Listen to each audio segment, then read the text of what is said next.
మన VVIT university absolute discipline, absolute education.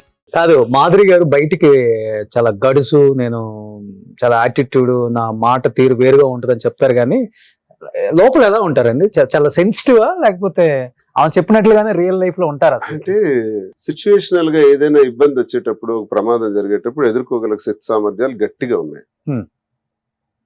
అలాగే sensitive గా పబ్లిక్ లో సెన్సిటివ్ గా ఆలోచించాల్సిన సందర్భంలో అలాగే సెన్సిటివ్ గా ఎవరో కష్టం, బాధ, ఇబ్బంది అంటే ఇమీడియట్ గా రియాక్ట్ అయ్యి నాకు తెలియకుండానే హెల్ప్ చేస్తుంది. మీ ఇద్దరు కూర్చొని బాధపడి ఏడ్చిన సందర్భాలు ఉన్నాయా ఈ 1 year లో? నిజంగా చెప్పండి మాధురి గారు. అది బాధపడ్డాం చాలా సందర్భాల్లో, ఒంటరి అయిపోయాయి. ఏ విషయంలో ప్లీజ్? ఇదే మీరు అన్నప్పుడు మా జీవితం ఇలా రచ్చ చేసి బయట పెట్టినప్పుడు ఇద్దరం బాధపడిన సంఘటనలు ఉన్నాయి. సో ఫస్ట్ మీరే బాధపడటం స్టార్ట్ చేస్తారా, ఆయన ఓదార్చడం స్టార్ట్ చేస్తారా? ఇద్దరం కలిసి ఒక సిచ్యువేషన్ లో బాధపడ్డాం, ఒకరికొకరు ఓదార్చుకుంటాం. ఇద్దరం స్ట్రాంగ్ సందర్భాలు ఉన్నాయి. కొన్ని సందర్భాల్లో ఎవరైనా మనుషులు మనం కూడా. ఇంతవరకు రాజకీయంలో ఒక మచ్చ కూడా లేని నన్ను విమర్శించే స్థాయికి ప్రతి ఒక్కడు కూడా ఎదిగేసాడు. ప్రతి ఒక్కడు విమర్శించేస్తున్నాడు నా పర్సనల్ లైఫ్ ని పట్టుకుని. దానికి కారణం నేనే అని మీరు బాధపడిన సందర్భాలు చాలానే ఉంటాయి కదా. అలా ఎందుకు మేమని అనుకోలేదు. అంటే ప్రతి ఒక్క కుక్క కూడా ఒక్కొక్కసారి ఏదో యూట్యూబ్ ఛానల్ పెట్టి కుక్కలు కూడా మాట్లాడుతున్నాయి కొన్ని. అలాంటప్పుడు ఏంటి వాడు అర్హత ఏంటి, వాడేంటి, ఏం మాట్లాడుతున్నాడు? నాలో ఒక్క క్షణం నిలబడగలడా? ఇప్పుడు విమర్శించే వాళ్ళు అధికార బలాన్ని చూసి కదా విమర్శిస్తున్నారు, అధికారం లేదు కదా.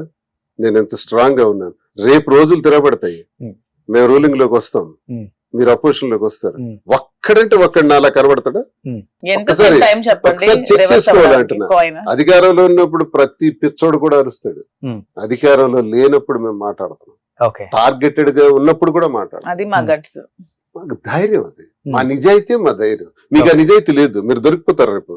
నన్ను ఇప్పుడు ఎవడెవడు విమర్శించారో అదంతా లిస్ట్ ఉంది. Every list, every youtuber, every విమర్శకుడు, ప్రతిదీ ఉంది. కాసుకోవాలి. మా mind book, pink book mind లో ఉంది మాకు. ఇది కాసుకునే దమ్ము కూడా ఏర్పాటు చేసుకోవాలండి.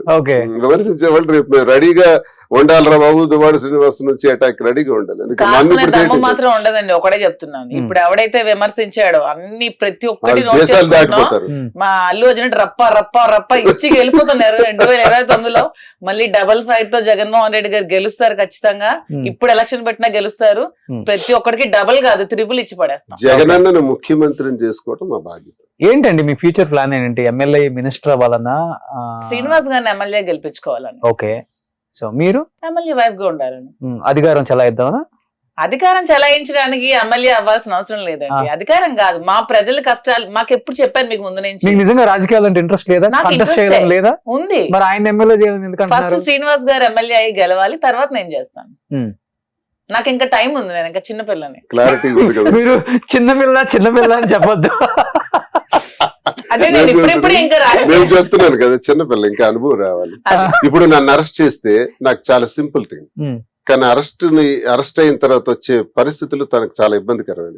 ఆ అనుభవం రావాలి, రాటు తేరాలి, గుండె దిటవ్ చేసుకోవాలి, స్ట్రెంగ్థెన్ అవ్వాలి. ఇవన్నీ ఇప్పుడు వస్తాయి. నా అరెస్ట్ తర్వాత ఒకవేళ నిజంగా అరెస్ట్ చేస్తే, నాకు తెలియదు, ఏ ఇంటిమేషన్ లేదు, ఒకవేళ ఇంటిమేషన్ ఉండి అరెస్ట్ చేస్తే అప్పుడు తను రాడదేరుతుంది, ఇంకా బలమైన వ్యక్తిగా. మీ రాజకీయ వారసురాలు అంటే ఆమెనే చెప్తారా? సో వారసత్వం అనేది మనం ఇస్తే వచ్చేది కాదు, తీసుకోవాలి. ఎప్పుడు వారసత్వాల మీద నాకు నమ్మకం లేదు సార్. వారసత్వం ఎప్పుడు సక్సెస్ కాదు. అది మన శక్తిలో ఉంటది, మన దమ్ములో ఉంటది, మన టాలెంట్స్ లో ఉంటది. వారసత్వంలో ఎంతో మంది అటర్ ఫ్లాప్ అయిపోయిన వాళ్ళు ఉన్నారు. రాజీవ్ గాంధీ గారి వారసత్వం ఎక్కడ, రామారావు గారి వారసత్వం ఎక్కడ, వారసత్వాలు ఎక్కడున్నాయి చెప్పండి. కానీ అది మన శక్తులు బట్టి ఉంటది. మాస్ లీడర్ అని చెప్తారు, అండ్ ప్రజల మనిషి అని చెప్తారు వైఎస్ జగన్మోహన్ రెడ్డి. సో అలాంటి నేత దగ్గర, అలాంటి పార్టీలో మీరు పనిచేస్తున్నప్పుడు ఎప్పుడు ఆలోచించలేదా? కరెక్టే, జగన్మోహన్ రెడ్డి లాంటి నాయకుడు నాకు తెలిసి ప్రపంచంలో లేడు. అంత మంచి మనిషి, అంత గొప్ప విలువలు ఉన్నటువంటి మనిషి లేడు. ఒక గొప్ప పార్టీలోనే ఉన్నా. నేను రాజశేఖర రెడ్డి గారితో అడుగులేసాను. చాలా మంది చెప్తారు పిఆర్పిలో రాజకీయ జీవితం ప్రారంభించాడని. అది రాంగ్. మీ ద్వారా నేను తెలియజేస్తున్నాను. పిఆర్పి వచ్చింది 2008లో, 8-9లో. నేను 2006లోనే Zilla Parishad vice chairman from Congress party. 2004లో కూడా పోటీ చేశాను. 2003లో రాజశేఖర రెడ్డి గారితో పాదయాత్ర కండక్ట్ చేసిన వాడిని. నేను స్టూడెంట్ పాలిటిక్స్ నుంచి రాజశేఖర రెడ్డి గారితో ఉన్నవాడిని. సో ఆ కుటుంబం గురించి, ఆ కుటుంబ విలువల గురించి, బాగా తెలిసిన వాడిని నేను. Hmm. ఆ కుటుంబంతోనే రాజకీయాలు చేసిన. జగన్మోహన్ రెడ్డి గారు అపాయింట్మెంట్ ఇవ్వట్లేదు దువ్వాడ శ్రీనివాస్ గారికి, నిజమా అది? మొన్ననే కలుసుకున్నాం కదా. ఏం చెప్పారు మీ జంట మీద? ఆయన సార్ ఏం చెప్తారు, సార్ ఏం చెప్తారంటే ఇది మీ పర్సనల్ ఇష్యూస్, జాగ్రత్తగా కంక్లూడ్ చేసుకోండి, మీ ఇష్యూస్ ఏంటో మనకు తెలియదు కదా. మీరు ఒకటి 2 ఏళ్ల క్రితం టికెట్ల కోసం జరిగిన ఫైట్ మా కుటుంబంలో ఆయనకు అంతా తెలుసు. ఇది ఈ రకంగా జరిగేటప్పుడు, ఇలాంటి మలుపులు తీసుకునేటప్పుడు జాగ్రత్తగా క్లోజ్ చేసుకోండి. ఒక రకంగా రాజకీయంగా ఇదంతా మీరన్నట్టే, రాజకీయంగా రాజకీయ నాయకుడిగా, ఒక మంచి నాయకుడిగా ఇవన్నీ కరెక్ట్ కాదు కదా, జాగ్రత్త చేసుకోండి అని ఆయన మాటలో ఆయన చెప్తారు కూడా. అయితే నేను కూడా ఎలా అనుకుంటున్నానంటే, నా పర్సనల్ లైఫ్ ని దయచేసి పాలిటిక్స్ లోకి తీసుకురావద్దు. నాకు మంచి వాయిస్ ఉంది, గొంతు ఉంది, ధైర్యం ఉంది, ప్రజల పక్షాన్ని పోరాడగలిగే శక్తి సామర్థ్యాలు ఉన్నాయి. కాబట్టి నేను ప్రజల పక్షాన్ని పోరాడాలన్నటువంటి ఒక ఉద్దేశంతో గట్టిగా ఈరోజు అపోజిషన్ లో కూడా ఇంత స్ట్రాంగ్ గా మాట్లాడుతున్నటువంటి నన్ను దయచేసి నా వ్యక్తిగత జీవితాన్ని తీసుకొచ్చి మాట్లాడటం వల్ల ప్రయోజనం ఉండదు. విమర్శకులకు కూడా నేను తెలియజేస్తున్నాను. మండలంలో కూడా అదే జరుగుతుంది అనుకుంటా.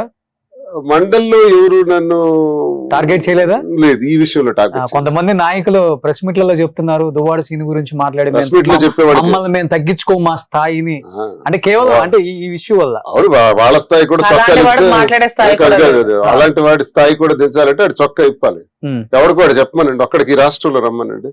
నేను స్వర్గం నుంచి నేరుగా వచ్చేసాను, ఏ నేరం చేయలేదు, నా మీద ఏ మచ్చలు లేవన్నోడికి భూమి మీద ఒక్కడికి. చాలా మందికి మచ్చలు ఉన్నాయి నాయకులకి, ప్రతి ఒక్కడికి, మా నాయకులకే లిస్ట్, నాయకుడికే కాదు, ప్రతి రంగంలో కూడా ప్రతి ఒక్కడికి ఎక్కడో మచ్చలు ఉండనే ఉంటాయి. వీఆర్ హ్యూమన్ బీయింగ్స్, మనం మనుషులు అల్టిమేట్ గా. We are not gods. మనం ఏదో దేవకన్యలం కాదు, దేవతలం కావు. మనం తప్పులు చేయలేదు అనిపించుకోవటానికి. మనం మనుషులం కాబట్టి కొన్ని తప్పులు చేస్తాం. మనుషులం కాబట్టే మాధురి గారి ప్రేమకు లొంగిపోయారు. తప్పులు చేస్తాం. ఆ తప్పుల్ని స్పష్టంగా దేవుళ్ళని నమ్మే ప్రజలకు మనం చెప్పగలిగితే న్యాయం జరుగుతుంది. ఎవడైతే విమర్శించాడో వాడేదో నాకు పేరు చెప్తే వాడి చరిత్ర కూడా నిమిషంలో నేను చెప్తా.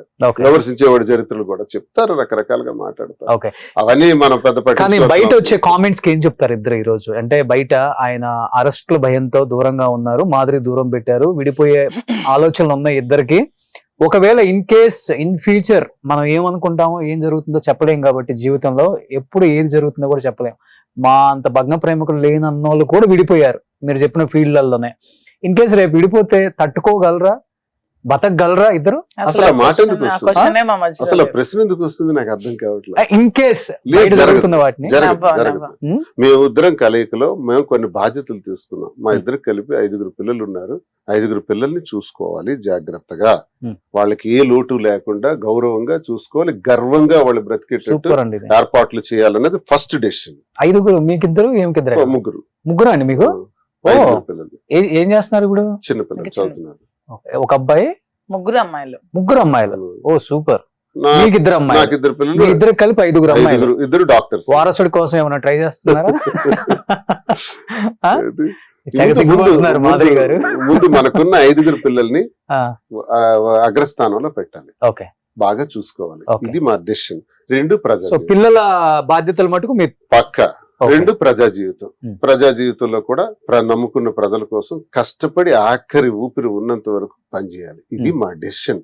తప్ప ఈ విడిపోవడాలు ఇవి ఆలోచనలు లేవెంత స్పష్టంగా ఎంత క్లారిటీగా చెప్పిన తర్వాత. కానీ మీ ఇద్దరు పిల్లలు మీతో మాట్లాడటానికి ఇష్టపడలేదు కదా, మీరు వాళ్ళ బాధ్యతలు తీసుకుని ఏం చేస్తారు? మాట్లాడటానికి ఇష్టం లేకపోయినా నా బాధ్యత నాకు ఉంటుంది, నా ధర్మం నాకు ఉంటుంది, తండ్రిగా నేను చేయాల్సింది నాకు ఉంది, బాధ్యత నాకుంది, అది చేయాలి, చేస్తాం. వాళ్ళు మాట్లాడే చిన్నపిల్లలు కాబట్టి అవన్నీ మనం పట్టించుకోకూడదు. నేను చేయాల్సింది చేయాలి, అది నా ధర్మం. అది తండ్రిగా నా ధర్మం మేము చేస్తాం, తండ్రిగా తల్లిగా చేయాల్సినవి ఉన్నాయి, తప్పకుండా చేస్తాం. ప్రజాజీవితం ఇది మేము పెట్టుకున్నామండి.